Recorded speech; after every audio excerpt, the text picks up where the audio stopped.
রমাদান এসেছে, জাহান্নামের গেট বন্ধ হয়ে গেছে। রমাদান এসেছে, জান্নাতের গেট খুলে গেছে। রমাদান এসেছে, কবরের আযাব বন্ধ হয়ে গেছে। রমাদান এসেছে, রহমতের বাড়ি দ্বারা নাজিল শুরু হয়েছে। রমাদান এসেছে, বারাকা এসেছে। রমাদান এসেছে, নাজাতের ওসিলা এসেছে। এই মূল্যবান দিন। আমাদের সমাজে একটা সমস্যা আছে, অনেক মানুষ করে কি তার সন্তান রোজা রাখার উপযোগী, যথেষ্ট বালেগ হয়েছে, কয় না এখনো ছোট। কথা বলেন ঠিক কিনা? খবরদার, একটা রোজা যদি কোনো বালেগ শরীয়ত যার উপর আবর্তিত হয়েছে বর্তায়, সে যদি ইচ্ছে করে একটা রোজা না রাখে, একটা রোজা ইচ্ছে করে ভেঙে ফেলে, তাকে লাগাতার 60টা রোজা রাখতে হবে, অথবা 60 জন মিসকিনকে এক বেলা পেট ভরে খাওয়াইতে হবে। এটা মনে রাখতে হবে। এরপর আমাদের আরেকটা মারাত্মক মিস্টেক হয়, সেহেরির টাইম আর ফজরের নামাজের টাইম। আমরা করি কি, এখনো মহেশপুরের আজান দেয় নাই তো, আরে এটা একটু আগে দিয়া ফেলে, জয়নগর আগে দিয়া দে, একটু খা, আরো খা, দুধ আর কলালো। এদিকে খাই নাকি দুধ কলা দিয়ে? আচ্ছা, আমাদের চিটাঙ্গে খাইতো, দুধ কলা খাইতেই হয় রমজান মাসে, এটা একটা ট্রেন্ড। ঘি দিয়া কয় না দিয়া দিছে, আরে এখনো তো হাইয়া আলা সালা কইতেছে। কথা বলেন না, কথা বলেন না, ঠিক কিনা বলেন না? এখনো হাইয়া আলাল ফালাতে আছে আজান। আরে একটু দে, কলালো, গরুটা লো, মহিষ লো। না না না না না না, আপনি এই ভুল করবেন না। আপনি ক্যালেন্ডার রাখবেন টাইমের। দরকার আছে না নাই? কথা বলেন না। অন টাইম সেহরি শেষ করবেন। সেহরির প্রায় 10-15 মিনিট পরেই ফজর আজান হয়, সেহরির টাইম শেষ হওয়ার, এটা মাথায় রাখবেন। আমার নবী মিম্বরে উঠতেছেন, মিম্বরের প্রথম সিঁড়িতে পা দিয়েছেন মোবারক, বলছে আমিন। সেকেন্ড সিঁড়িতে আমিন, থার্ড সিঁড়িতে আমিন। জিজ্ঞেস করা হলো, ইয়া রাসূলুল্লাহ, আপনি কেন আমিন আমিন বললেন? বলে, প্রথম সিঁড়িতে যখন উঠেছি, বা দ্বিতীয় সিঁড়ি বা তৃতীয় সিঁড়ি, তিনটা জিনিস। একটা হলো জিবরিল আমিন এসে বলে, যে ব্যক্তি আমার নাম নিয়েছে দরুদ পড়ে নাই, আমার নাম শুনেছে দরুদ পড়ে নাই, তার উপর লানত। আমি বলেছি আমিন। দ্বিতীয় সিঁড়িতে যে ব্যক্তি মা বাবাকে পেয়েছে কিন্তু জান্নাত নিশ্চিত করতে পারে নাই, তার উপরে লানত। নবীজি বলেছেন আমিন। তৃতীয়, যে ব্যক্তি মাহে রমাদান পেয়েছে, নিজের সমস্ত গুনাহকে ধুয়ে মুছে ফ্রেশ হয়ে জান্নাতি মানুষ হতে পারে নাই, মুত্তাকি হতে পারে নাই, তার উপরে লানত। নবীজি বলেছেন আমিন। কথা বলেন ঠিক কিনা? তাহলে আপনি প্রস্তুতি নেন। আপনাকে ঢাকা মেডিকেলে ভর্তি হওয়ার জন্য ভর্তি পরীক্ষা দিতে হয়েছে, আপনাকে ম্যাট্রিক এবং ইন্টারে A+ পেতে হয়েছে, আপনাকে বুয়েটে ভর্তি হওয়ার জন্য A+ লেগেছে দুইটাতে। কিন্তু রমাদান নামক এই ইউনিভার্সিটি ভর্তি হওয়ার জন্য আপনাকে A+ পেতে হবে না, আপনাকে চৌধুরী হতে হবে না, আপনাকে তালুকদার হতে হবে না, আপনাকে খান হতে হবে না, আপনাকে শিল্পপতি হতে হবে না, আপনাকে রাষ্ট্রপতি হতে হবে না, আপনি মুমিন হলেই হবে। সুবহানাল্লাহ, জোরে জোরে বলেন না। আপনি কি হবেন? আরো জোরে কি? সবাই বলেন কি? মুমিন। হ্যাঁ, র্যাঙ্কিং,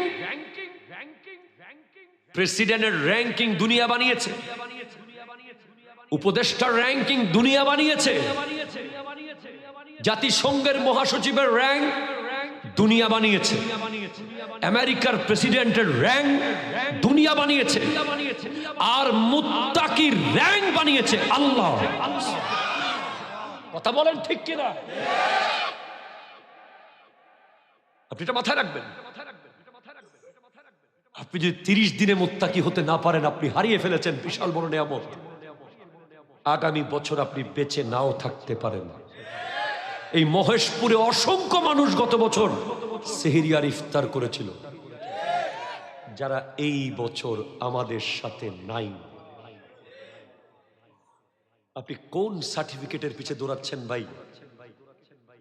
আপনি মনে রাখবেন, আবার খেয়াল করেন, the president, the position of president selected by human being, উপদেষ্টার পোস্ট দুনিয়া বানিয়েছে।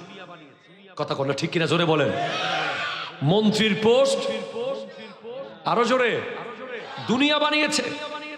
মহাসচিব, চেয়ারম্যান, মেম্বার, মেয়র, মুত্তাকি, আরো জোরে ইয়া আইয়ুহাল্লাযীনা আমানু কুতিবা আলাইকুমুস সিয়াম কামা কুতিবা আলাল্লাযীনা মিন ক্বাবলিকুম লাআল্লাকুম তাত্তাকুন, যেন তুমি মুত্তাকি হয়ে যেতে পারো।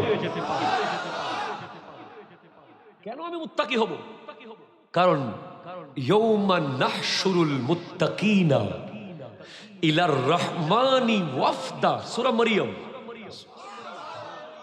কাল হাসরের মাঠে আপনি কি কোন দলের ছিলেন আল্লাহ দেখবে না? বিশ্বাস করেন ভাই, দেখবে না ভাই? বিশ্বাস করেন, দেখবে না ভাই? আপনার দলে কয় হাজার সাপোর্টার ছিল আল্লাহ দেখবে না? আপনার কত হাজার কোটি টাকা ব্যাংকে ছিল আল্লাহ দেখবে না? সেটা এখানে জ্বলে উঠবে সাইন অফ তাকওয়া। এটা কোথায় দেখা যাবে? কলবে, কলবে, কলবে। সুবহানাল্লাহ জোরে বলেন না। আমি জানি না আপনাকে বলেছিলাম কিনা, এই আয়াতটার ভক্ত আমি কখন হয়েছি জানেন? ইন্না আকরামাকুম ইনদাল্লাহি আতকাকুম। এই আয়াতের ভক্ত হয়েছে আমি লাস্ট ফিফা ওয়ার্ল্ড কাপে। I don't like any kind football, cricket. যারা বর্তমান যুগের ফুটবল আর ক্রিকেট হলো কোনো খেলা না, জুয়া। কথা বলেন ঠিক কিনা? কথা বলেন। আমি প্রত্যেকটা বড় বড় সেলিব্রিটি প্লেয়ারকে এক একটা জুয়ারি মনে করি এবং দাজ্জাল মনে করি।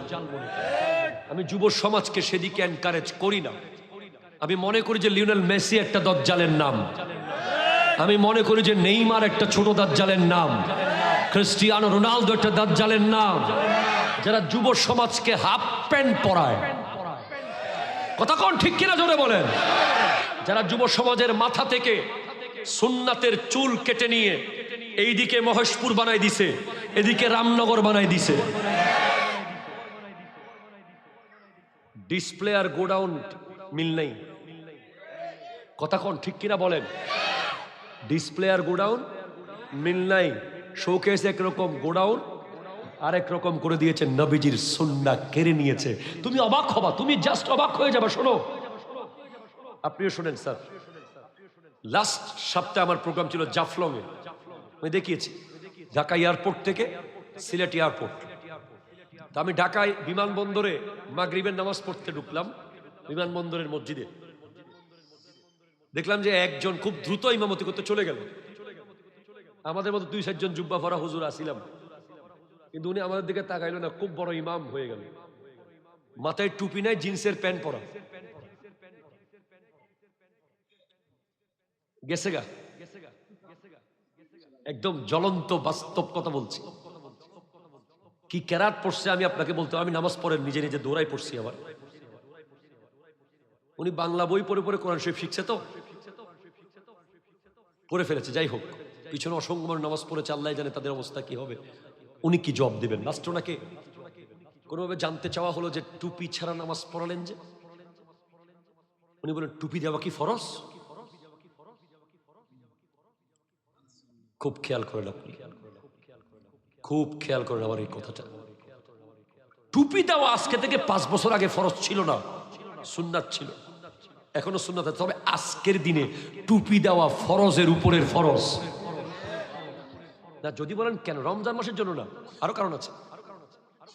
আপনার মাথা থেকে টুপিটা ফেলে দেওয়ার জন্য, সাইন অফ মুসলিম টুপি, এটা কেড়ে নেওয়ার জন্য আপনার সেলুনে 20 রকমের চুলের কাটিং লাগিয়ে দেওয়া হয়েছে। কথা কথা বলেন স্যার। এই চুলগুলো সেলুনে, এই চুলের ছবি এলো কোত্থেকে? ওখানে তো কোনো নবীর চুলের ছবি নাই, কোনো অলির চুলের ছবি নাই, কোনো সাহাবীর চুলের কাটিং নাই, কোনো আলেমের চুলের কাটিং নাই।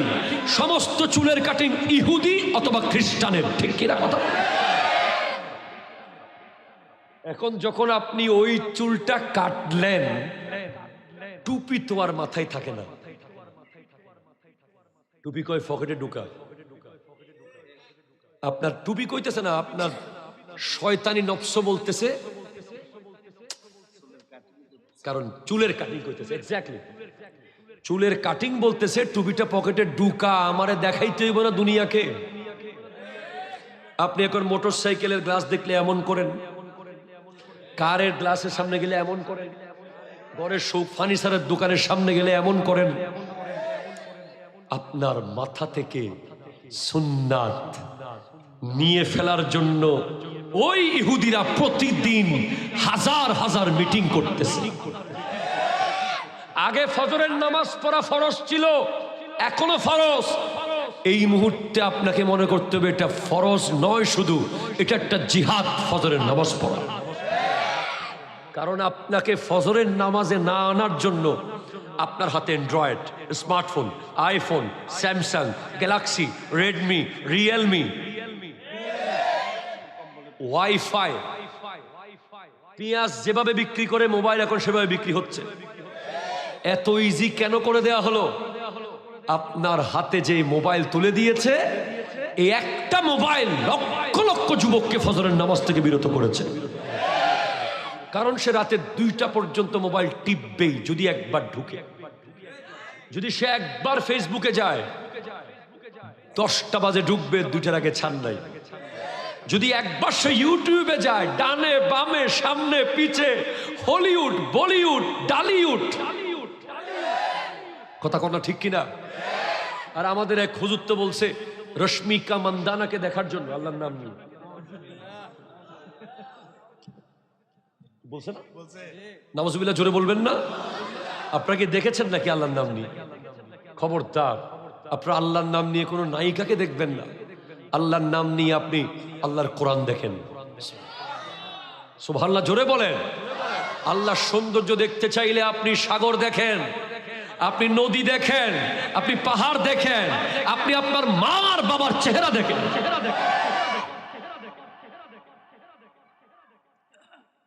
আপনাকে মসজিদ থেকে বের করার জন্য প্রতিদিন প্ল্যান চলছে, প্রতিদিন। এই যে কয়দিন আগে শবে বরাত গেছে না, হালুয়া রুটি খাইছেন তো? কেনা কেনা খাইছেন? হাত তুলে। ওরে বাবা, মাশাআল্লাহ, মারহাবা। হ্যাঁ, আমি আমি এক পেজে দেখলাম ইন্সপায়ার অফ ইসলাম, যেখানে লিখলো 14ই ফেব্রুয়ারি ভালোবাসা দিবস আর শবে বরাত, কোনটা করা যাবে?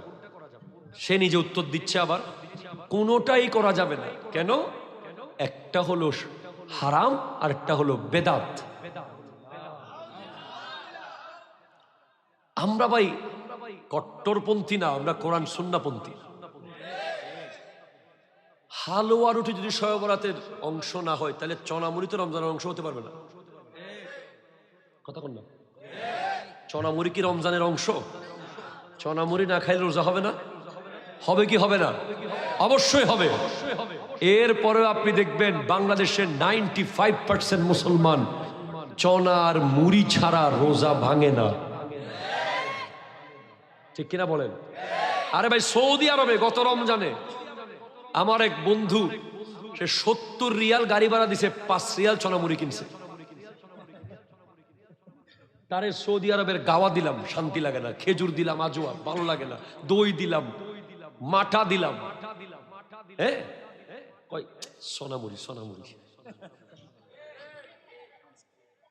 70 রিয়াল খরচ করে 5 রিয়ালের চনামুড়ি কিনেছে। শোনেন, হালুয়া রুটি শবে বরাতের অংশ নয়, চনামুড়ি রমজানের অংশ নয়। তবে কেউ যদি হালুয়া রুটি খায়, নিষেধ করার কোনো সুযোগ নাই। কেউ যদি চনামুড়ি খায়, মানা করার কোনো নিয়ম নাই। ঠিক কিনা কথা জোরে বলে? সেমাইও ঈদের অংশ না। আর এক মুফতি ফতোয়া দিচ্ছে। ঈদের দিন সামাই কিল্লা খাবেন, বিরিয়ানি খান সামনে, কথা কোন ঠিক কিনা? এগুলো নিয়ে বাড়াবাড়ি করা যাবে না। এই যে বাড়াবাড়ি করে করে আজ আমরা কি অবস্থায় চলে গেছি। আমি আপনাদের কোনো এক মাহফিলে হয়তো বলেছি, এই যে সামনে তারাবির নামাজ আছে না নাই, কয় রাকাত পড়বেন? আরো জোরে, কে কে 20 রাকাত পড়বেন?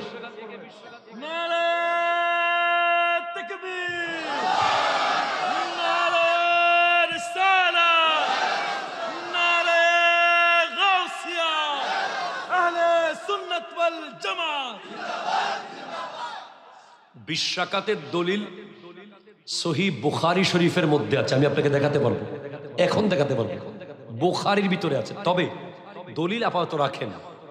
আমার যুক্তি হলো 20 রাকাত আমি এজন্য পড়ব যে 12 রাকাত নামাজে যে 1.5 ঘন্টা সময় লাগবে 8 রাকাতের পর, ওই 1.5 ঘন্টা যেন যুবক মসজিদ ছেড়ে বাইরে চলে না যায়। ঠিক কিনা কথা বলেন? ওই 1.5 ঘন্টা যেন যুবক মসজিদে থাকে, কারণ ওই 1.5 ঘন্টা যদি আমি তাকে মসজিদ থেকে বের করে দিই, সে হয়তো গেম খেলবে, অথবা আড্ডা মারবে, অথবা মোটর সাইকেল নিয়ে স্টান করবে, অথবা মার্কেটে নিয়ে বেগানার সাথে ঘুরবে। ঠিক কিনা কথা? এত দলিলের দরকার নাই তো, আপনি যৌক্তিকভাবে চলবেন। দলিল অবশ্যই বুখারীতে আছে, আর সহিহ বুখারীর ভিতরে আছে 20 রাকাত তারাবির নামাজ। মারহাবা, জোরে বলেন। পড়বেন তো ইনশাআল্লাহ। জানাজার পরে দোয়া আছে না, এখানে আছে। কারা কারা করেন? সবই তো এখানে আছে। জানাজার আগেও আছে, পরে 100% আছে। ইজা সাল্লাইতুম আলাল মাইয়াতে ফাখলিসু লাহু দুআ, এটা তিরমিজি শরীফের সহিহ হাদিস। এই যে ফা, এটা যারা বালাগাত পড়েছে তারা জানবে। বালাগাত, ইলমুল বালাগাত, ওই বালাগাতের একটা কায়দা হচ্ছে ফা এবং সুম্মা। ফা মানে সাথে সাথে, সুম্মা মানে একটু পরে। তাহলে ফাখলিসু লাহু দুআ, তোমরা যখন জানাজার নামাজ শেষ করবে তোমার দোয়ার মধ্যে মনোনিবেশ করো, সাথে সাথে দোয়া করো। এই জানাজার দোয়া করলে কি ইসলামের কোনো ক্ষতি আছে? ইমানের কোনো ক্ষতি আছে? মানুষের কোনো ক্ষতি আছে? নামাজের কোনো ক্ষতি আছে? সুন্নাহর কোনো ক্ষতি আছে? যেই জিনিসটা ইসলামের কোনো ক্ষতি করে না, বরং ইসলামকে এনকারেজ করে। আপনি জানাজার দোয়া কেন করবেন? দলিল একদিকে রাখেন। আপনি যখন জানাজার নামাজের পরে হাত তুলে দোয়া করবেন, আল্লাহ এই মানুষটাকে তোমার হাতে সুপর্দ করে দিলাম, আল্লাহ তার জীবনের গুনাহগুলো মাফ করে দাও, আল্লাহ আমাদেরকেও নেককার হয়ে কবরে যাওয়ার তৌফিক দাও। ঠিক কিনা বলেন? তো এই দোয়া করার সময় কি দিলের ভিতরে কবরের ভয় আসে না? আসে কি আসে না? বলেন না, আসে।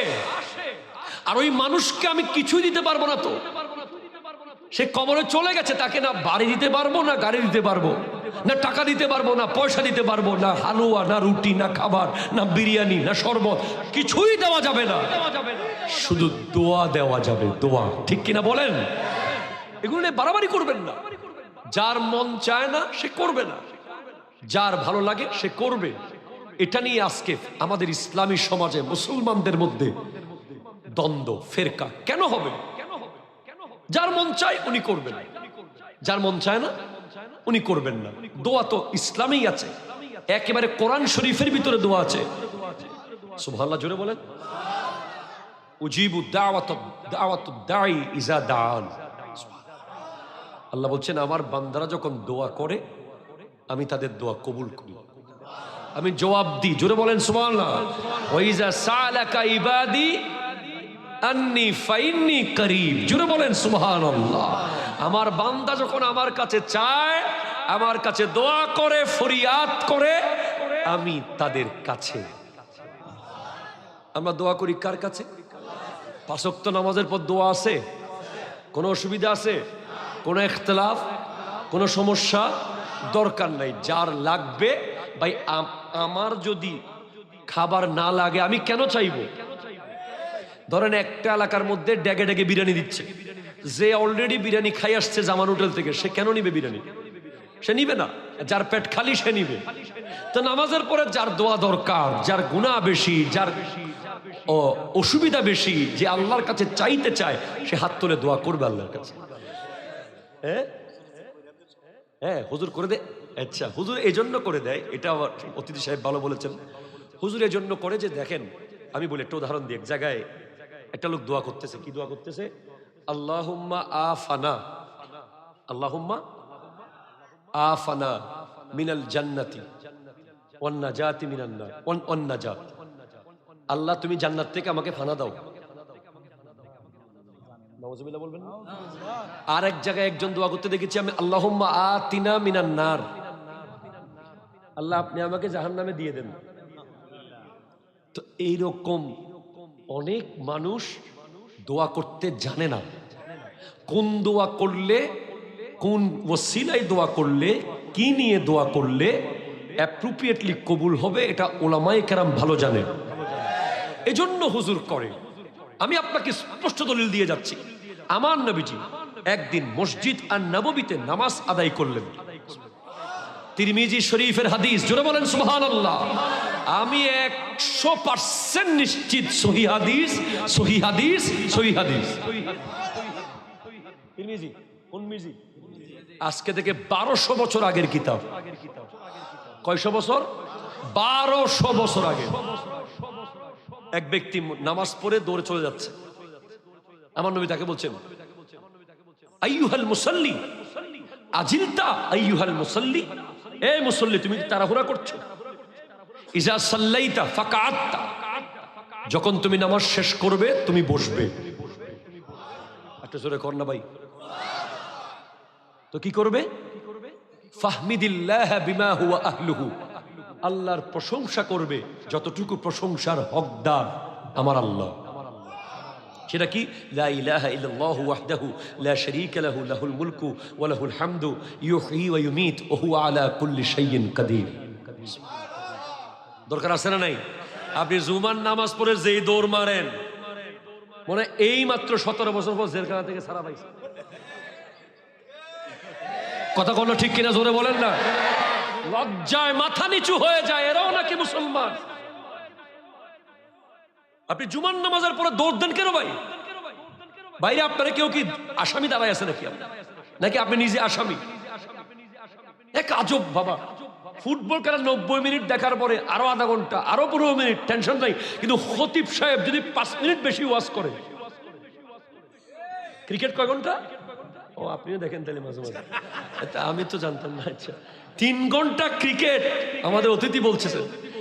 আপনি প্রস্রাব পায়খানা বন্ধ করে তাকিয়ে থাকেন, আর জুমার দিন হুজুরে যদি 15 মিনিট বাড়াই ওয়াজ করে, মনে হয় ঘড়িটা খাই ফেলাইবে। এখানেও আছে না এরকম? লাস্টে আস্তে করে গুতামারি কয়, হুজুর ঘড়ির দিকে একটু তাকাই।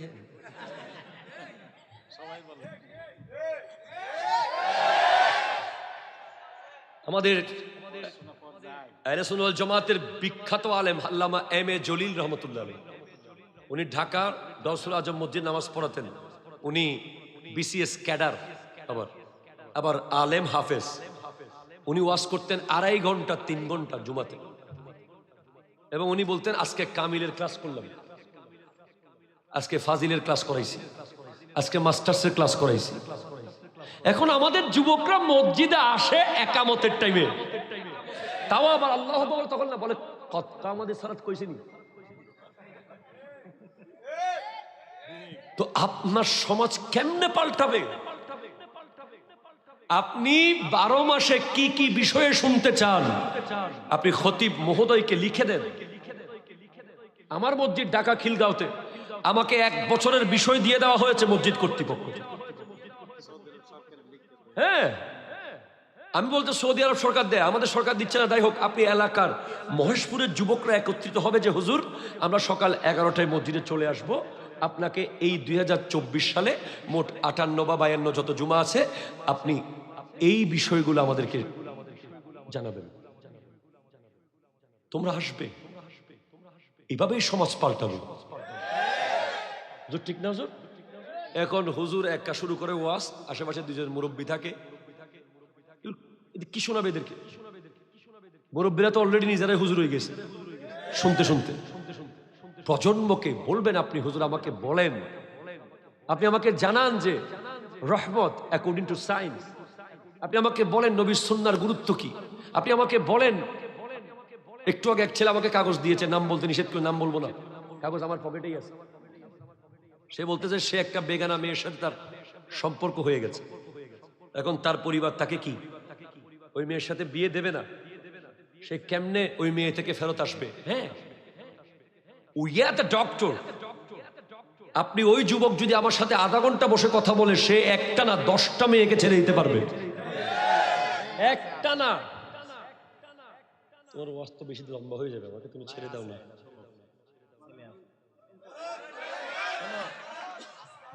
মারাত্মক সালাকিতে কইতে ফলোটা আছে, আপনি ওই ওয়াজটা করেন। দেখছেন আমগরে কেমনে দেরি করাইবো, খালি দরুদ শরীফ পড়েন, আল্লাহুম্মা